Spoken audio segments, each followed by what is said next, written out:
Israel ഗസയുടെ മേൽ ഈ വംശഹത്യയും ഇതിൻ്റെ പ്രവർത്തനങ്ങളുമൊക്കെ ഏറ്റവും ശക്തമായി നടക്കുകയും സാധാരണക്കാരായ മനുഷ്യരെ പോലും കൊന്നുതള്ളുകയും ചെയ്തുകൊണ്ടിരിക്കുന്നതിനിടയിൽ അതിനകത്തും വ്യത്യസ്തങ്ങളായ ശിഥിലീകരണ പ്രവർത്തനങ്ങളും വിമത ശബ്ദങ്ങളും ഉയരുന്നുണ്ട്.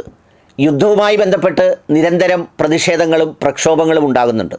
നെതന്യാഹുവിനെതിരെയും നിരവധിയായ പ്രക്ഷോഭങ്ങൾ ഉണ്ടാകുന്നുണ്ട് എന്നുള്ളത് വാർത്തകളിലൂടെ പലതവണ പറഞ്ഞിട്ടുള്ളതുമാണ്, കേട്ടിട്ടുള്ളതുമാണ്.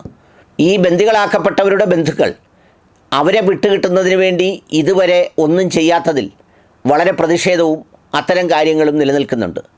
നെതന്യാഹുവിൻ്റെ അഴിമതിയും അധികാരത്തിൽ തുടരാനുള്ള അവസാനത്തെ അടവുമാണ് ഇതെന്ന് പറയുന്ന വലിയ തോതിലുള്ള അഭിപ്രായം ഇസ്രയേലിലുണ്ട്.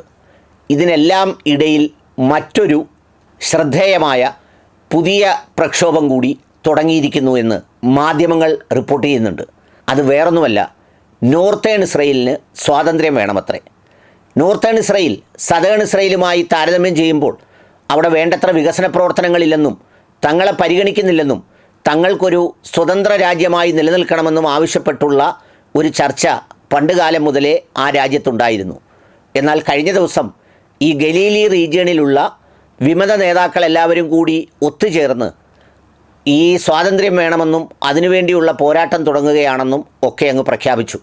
നോർത്തേൺ ഇസ്രയേലിലാണ് പലപ്പോഴും പലതരത്തിലുള്ള ആക്രമണങ്ങളും ഉണ്ടാകുന്നത്. എന്നാൽ മധ്യ സദേൺ മേഖലകളിലാണ് ഭരണാധികാരി വർഗവും വലിയ അതിസമ്പന്നരും അത്തരം ആളുകളും ഉള്ളതുകൊണ്ട് എപ്പോഴും അവിടുത്തെ സുരക്ഷിതത്വത്തിനും അവിടുത്തെ പ്രതിരോധത്തിനുമാണ് ഇസ്രയേൽ മുൻതൂക്കം കൊടുക്കുന്നതെന്നും എന്നാൽ ഇവിടെ അത് നൽകുന്നില്ലെന്നുമുള്ളതാണ് അവരുടെ ആക്ഷേപം. അതിനെ തുടർന്നാണ് അവർ ഒത്തുകൂടി ഇത്തരമൊരു പ്രസ്താവനയിലൂടെ സ്വാതന്ത്ര്യം വേണമെന്ന പ്രഖ്യാപനം നടത്തിയത്. ഇസ്രയേലിനെ സംബന്ധിച്ചിടത്തോളം അത്തരമൊരു ആന്തരിക പ്രശ്നം അത് കനത്ത വെല്ലുവിളി ഉണ്ടാക്കുന്നതും ഈ യുദ്ധസന്ദർഭത്തിൽ തന്നെ അത്തരമൊരാവശ്യമുയർത്തുന്നത് വലിയ പ്രതിസന്ധിക്കും ഇടയാകുമെന്നാണ് മാധ്യമങ്ങൾ പറയുന്നത്.